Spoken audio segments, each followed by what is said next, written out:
Radio lake city में आज हमारी मेहमान है डॉक्टर दीपिका तंवर। दीपिका जी, महिलाओं में दर्द की बहुत सारी शिकायतें होती हैं। बताएं कि कौन कौन सी प्रमुख शिकायतें होती हैं और उनके क्या क्या उपाय और इलाज हैं।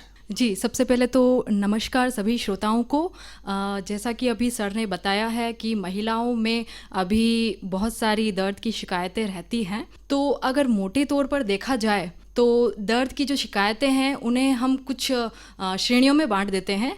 जैसे जोड़ों से संबंधित समस्याएं, मांसपेशियों से संबंधित समस्याएं, नर्व और आर्टरीज जो नसों से संबंधित समस्याएं, और इसके अलावा अभी जो वर्तमान में देखने में आ रहा है कई सारी महिलाओं में जो सिजेरियन प्रसव होते हैं वो बहुत ज़्यादा होने लगे हैं। तो उसमें भी फिजियोथेरेपी का एक रोल होता है दर्द निवारण के लिए। जो एक एक्सरसाइजेस प्रोटोकॉल होता है उसे प्री नेटल और पोस्ट नेटल एक्सरसाइजेस कहते हैं वो।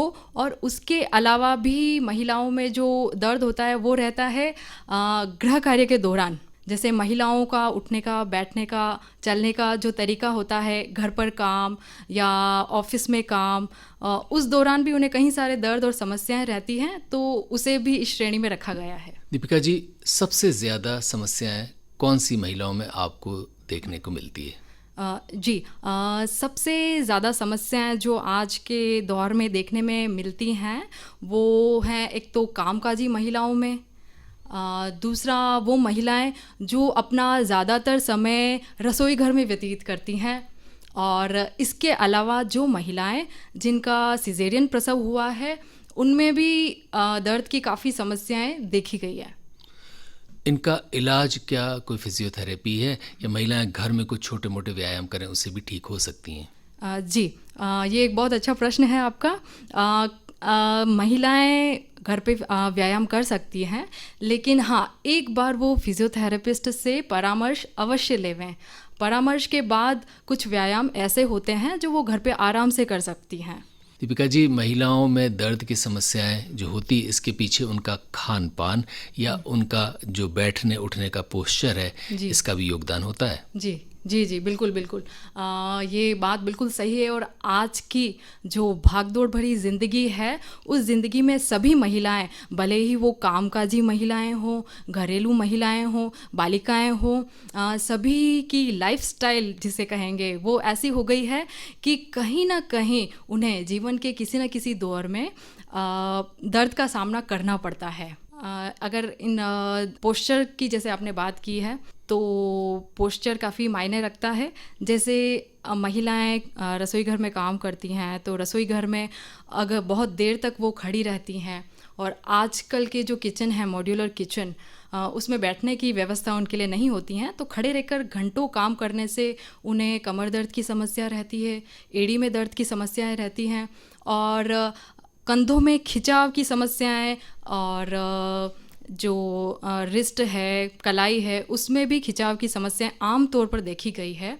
और खान पान की अगर बात करें तो महिलाएं ज़्यादातर खान पान की ओर ध्यान नहीं दे पाती है या कम ध्यान दे पाती हैं, और कैल्शियम, प्रोटीन, ये सब चीज़ें अपने खाने में कम लेती हैं, तो उससे भी जोड़ों का दर्द या फिर और समस्याएं हैं तो वो काफ़ी बढ़ जाती है उनमें। रसोई की बात को जारी रखते हैं जी। अभी भी ग्रामीण इलाकों में तो जो रसोई के कार्य होते हैं मुख्य तौर पर महिलाएं बैठ कर ही खाना पकाती हैं। और किस ज़माने में तो चूल्हा हुआ करता था तो आपको बैठ कर ही पकाना है।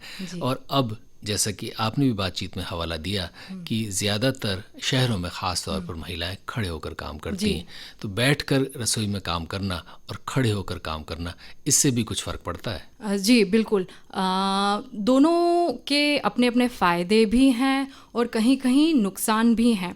बात करते हैं, जैसा आपने कहा कि पुराने समय में महिलाएं बैठकर खाना बनाती थी, तो उससे सबसे बड़ा फ़ायदा ये होता था कि वो सारा जो सामान होता था वो अपने पास इकट्ठा करके फिर खाना बनाया करती थी, जिससे उन्हें बार बार उठना नहीं पड़ता था, जल्दबाजी नहीं रहती थी, तो वो आराम से इत्मीनान से खाना पकाती थी। दूसरी बात ये है कि उन्हें कमर दर्द की शिकायत ज़्यादा नहीं रहती थी, और जो मांसपेशियों में खिंचाव है वो समस्याएं भी नहीं रहती थी।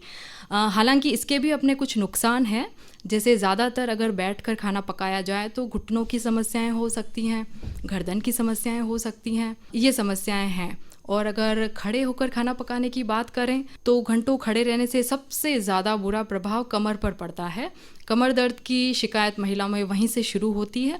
और जो दूसरा सबसे ज़्यादा प्रभाव पड़ता है वो पड़ता है एड़ियों पर। पंजों में दर्द इसी वजह से शुरू होता है। डॉक्टर तंवर, थोड़ा सा ये बताएं कि जो महिलाएं घर में कार्य करती हैं, ये बात तो तय है कि भारतीय महिलाओं को घरेलू कार्य करने पड़ते हैं। हालांकि आजकल बहुत सारे घरों में, या यूं माने कि मध्यम वर्ग की बहुत सारे घरों में एक सहायता करने के लिए बाई आ जाती हैं या एक घरेलू हेल्प हो जाती है, लेकिन इन सब के बावजूद भी उन्हें कार्य तो करना पड़ता है। और उस कार्य में रसोई के कार्यों के अलावा घर की सफाई हुई, और चाहे आपके पास मशीन है लेकिन उसमें भी कपड़े धोना या सुखाना, और पोंछे, झाड़ू, बहुत सारी चीज़ें, घर की सफाई इत्यादि रहते हैं। ये कार्य जो महिलाएं करती हैं, इसमें क्या क्या सावधानियां रखें जिससे उन्हें दर्द न हो, और क्या ये कार्य करना भी दर्द हटाने में या दर्द के कम करने में सहयोग करता है? जी, जैसा कि आपने कहा, तो अंग्रेज़ी में कहा गया है कि prevention is better than cure. तो ये बात पूर्णतया स्वास्थ्य पर लागू होती है। अगर हम कुछ सावधानियां रखें तो आसानी से इन दर्द से बचा जा सकता है। जैसे महिलाएं अगर रसोई घर में काम करती हैं तो वो रसोई घर में एक स्टूल या कुर्सी रख सकती है। खाना बनाने के दौरान वो कुछ समय में एक छोटा सा ब्रेक लें, कुछ अंतराल लें और वो बैठें। जैसे 10-15 मिनट उन्होंने खड़े होकर काम किया तो 5-6 मिनट वो बैठ सकती हैं कुर्सी या स्टूल पे। इसके अलावा जो दूसरी ध्यान रखने वाली बात है वो ये है कि वो अपने पैरों के नीचे एक स्टूल रखा करें, और जैसे सीढ़ी पे रखते हैं हम, एक पैर ऊपर एक पैर नीचे, तो स्टूल पर उसी तरह से खड़ी रहें कुछ समय तक, या फिर जितने भी समय वो खाना बनाती हैं। एक पाँव स्टूल पर पैर रखने से क्या फ़र्क पड़ता है? जी, महिलाएं जो खड़ी रहती हैं कहीं देर तक, उनमें शरीर का सारा भार दोनों पंजों पर पड़ता है। अगर इस तरह से महिलाएं खड़ी रहेगी अल्टरनेट, एक पैर उनका ऊपर एक पैर नीचे, तो जो शरीर का वज़न है वो शिफ्ट हो जाएगा। और इस प्रक्रिया को थोड़े थोड़े टाइम में चेंज करना है उनको। एक बार जो सीधा पैर है वो ऊपर रखें, एक बार जो उल्टा पैर है वो ऊपर रखें। इसको थोड़े थोड़े देर में रिपीट करें तो कमर दर्द की जो समस्याएं हैं वो नहीं रहेगी उनको। इसके अलावा एक और बात है कि जितने भी सामान है खाना बनाने के, महिलाएं अपने जो कमर का लेवल है, कमर के लेवल पर सारे सामान रखें, ताकि ना तो उन्हें झुककर कोई चीज़ उठानी पड़े और ना ही उन्हें ऊपर अपने हाथों के इस्तेमाल से कोई चीज़ लेनी पड़े। थोड़ा झाड़ू पोछे की भी बात करते हैं। इसमें कुछ परिवर्तन हुए हैं पिछले कुछ सालों में। अब डंडे वाले झाड़ू और पोछे आ गए, यानी बैठकर जो पहले पोछा लगाया जाता था वो परंपरा धीरे खत्म हुई है। बताएं कि कौन सी चीज़ ज़्यादा अच्छी है स्वास्थ्य के हिसाब से? जी, देखिए, जैसा मैंने आपको पहले भी बताया है कि हर चीज़ के अपने फ़ायदे नुकसान हैं। जैसे पुराने टाइम में या अभी भी कई जगह पर बैठकर पोछा लगाया जाता है, तो उसका सबसे बड़ा नुकसान ये है कि घुटनों पर सबसे ज़्यादा प्रभाव पड़ता है और बहुत बुरा प्रभाव पड़ता है। अगर बहुत ज़्यादा समय तक यही जो पोस्चर है, यही स्थिति में बैठकर रोज़ पोछा लगाया जाए तो घुटनों पर बुरा प्रभाव पड़ सकता है, घुटनों में दर्द रह सकता है। और जैसे जैसे उम्र बढ़ती है तो जो गठिया रोग आमतौर पर देखा जाता है महिलाओं में उम्र बढ़ने के साथ, उसके होने के जो चांसेस है, संभावनाएं हैं, वो भी बहुत बढ़ जाती है। तो उसके भी अपने कुछ नुकसान हैं। महिलाएं ये कर सकती हैं कि ये चीज़ अवॉइड कर सकती है एक तरह से, कि अगर उन्हें दर्द की शिकायत हो तो वो कुछ टाइम का ब्रेक लें या फिर ये चीज़ बिल्कुल बंद कर दें। जैसा कि आपने बताया, अभी जो हाथ से पोछा लगाने के लिए भी महिलाएं करती हैं, हाथ से भी पोछा लगाती हैं, जो डंडे वाले पोछे आ गए हैं, तो हाँ, उससे काफ़ी फ़ायदा रहता है, घुटनों पर प्रभाव नहीं पड़ता।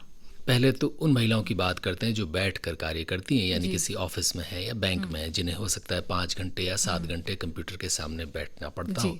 दूसरी वे महिलाएं हैं जो दूसरे कार्य करती हैं, ख़ासतौर पर शिक्षिकाएं हैं। और शिक्षण में भी देखा गया है कि बहुत सारे स्कूल्स में अभी भी अगर महिला अध्यापक या कोई भी अध्यापक अगर बैठ कर पढ़ाए तो अच्छा नहीं माना जाता, उन्हें खड़े रहकर ही पढ़ाना पड़ता है। तो यूँ माना जाए कि एक जो शिक्षक महिला है उसे 5 घंटे 6 घंटे 7 घंटे हो सकता है खड़ा रहना पड़ा।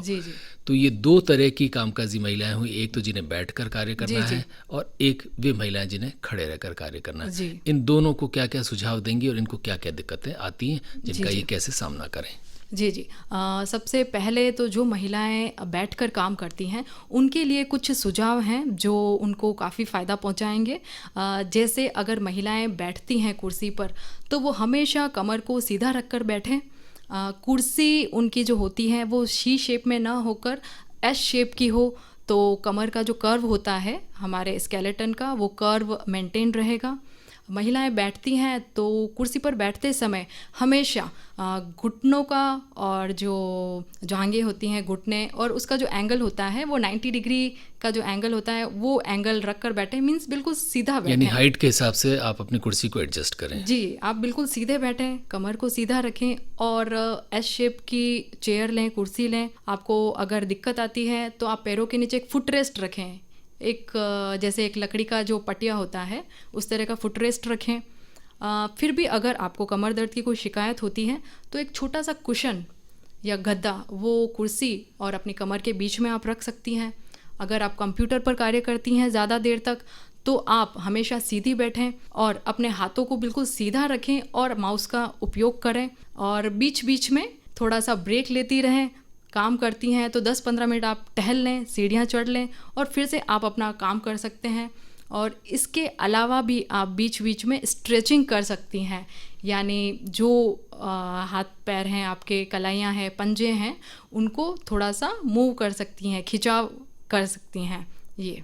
और वे महिलाएं जो खड़ी रहती हैं? जी, जो महिलाएं खड़े रहकर अपना कार्य करती हैं उनके लिए सुझाव ये है कि वो कुछ देर में ब्रेक लेकर बैठा करें, एक कुर्सी अपने पास रखें और कुछ देर में बैठें और बैठने के अलावा टहल सकती हैं। एक छोटा जो ब्रेक कहते हैं कि आप थोड़ा सा बैठ जाएं, खड़े हो जाएं, बैठ जाएं, खड़े हो जाएं, टहल लें थोड़ा, तो ये सबसे ज़्यादा फ़ायदा पहुंचाता है। बीच बीच में अपने हाथ पैरों की स्ट्रेचिंग करते रहें, हाथ का मूवमेंट, पंजों का मूवमेंट, गर्दन का मूवमेंट, या बैठकर करते रहें एक स्ट्रेचिंग। जैसे मैं आपको बताती हूँ, अगर खिलाड़ियों को देखा जाए तो खेल शुरू होने से पहले जिस तरह से वो अपने शरीर की स्ट्रेचिंग करते हैं तो उस तरह की स्ट्रेचिंग आप काम के दौरान बीच बीच में कर सकते हैं। दीपिका जी, वे महिलाएं जो बैठ कर कार्य करती हैं या खड़े रहकर, इसका उनके शरीर पर कुछ दीर्घकालीन प्रभाव पड़ता है क्या? जी, सबसे पहले जो समस्या देखी जाती है, जो मैंने देखा है आमतौर पर, महिलाएं सबसे ज़्यादा आती है कमर दर्द को लेकर। शुरू में जब कमर दर्द शुरू होता है तो उन्हें लगता है कि ये कोई बड़ी समस्या नहीं है, किसी वजह से कमर दर्द हो गया है, तो बहुत महिलाएं इस चीज़ को इग्नोर करती हैं। लेकिन टाइम जैसे जैसे बढ़ता है और जैसे उनका पोस्चर अगर वैसा ही रहता है जैसा पहले था तो ये समस्या बहुत ज़्यादा स्वास्थ्य को नुकसान पहुंचाती है। कमर दर्द की समस्या ये बहुत महिलाओं में देखी गई है। दूसरी है कैल्केनियल स्पर जिसे कहते हैं, एड़ी में दर्द की शिकायत, तो ये भी महिलाओं में काफ़ी देखा गया है।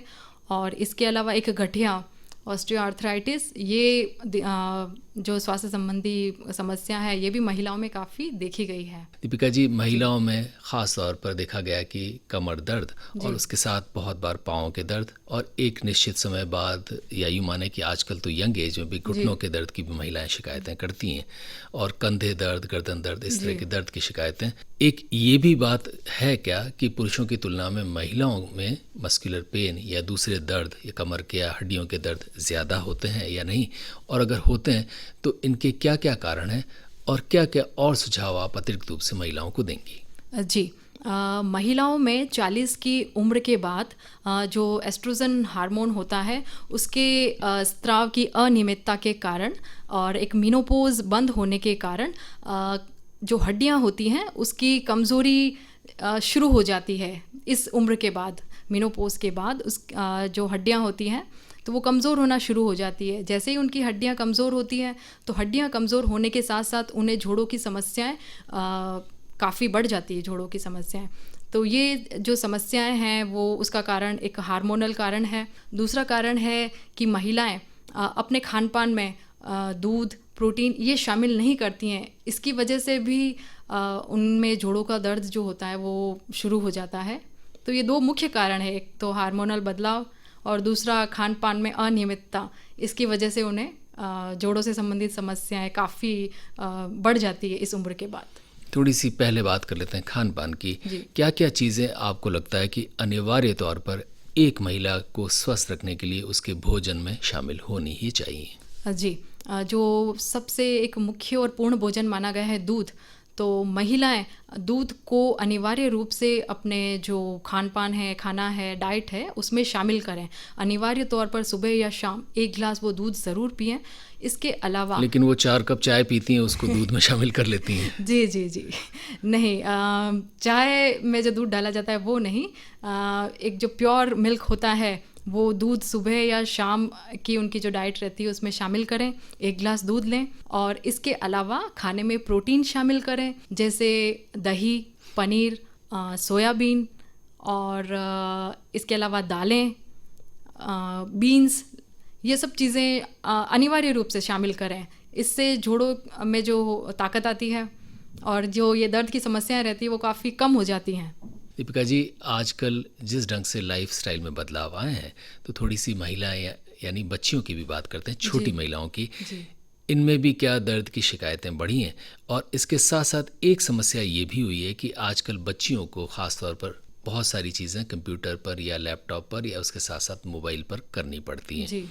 अब तो ये हो गया कि बच्चों और बच्चियों की पढ़ाई भी मोबाइल के ज़रिए होने लग गई है, लिहाजा इसका इस्तेमाल उनके लिए ज़िंदगी में ज़रूरी हो गया। बताएं कि ये मोबाइल का इस्तेमाल और लैपटॉप का या कंप्यूटर का ज़्यादा इस्तेमाल, इससे बच्चियों में, और इसका चूँकि कुछ महिलाओं को भी इस्तेमाल करना पड़ता है, ख़ास तौर पर अध्यापन भी अब कंप्यूटर के ज़रिए या मोबाइल के ज़रिए हो गया है, तो इसका आपके शरीर पर कुछ फ़र्क पड़ता है? इससे भी कुछ दर्द होते हैं, और दर्द होते हैं तो उनका कैसे निवारण हो सकता है? जी जी, अभी जैसे लैपटॉप और कंप्यूटर का चलन बहुत ज़्यादा हो गया है, तो जो सबसे ज़्यादा समस्याएं देखने में आती हैं वो आती हैं गर्दन के दर्द की। गर्दन में खिंचाव रहना, दर्द रहना, गर्दन की मांसपेशियों में दर्द, सूजन, ये आमतौर पर देखी गई समस्याएं हैं।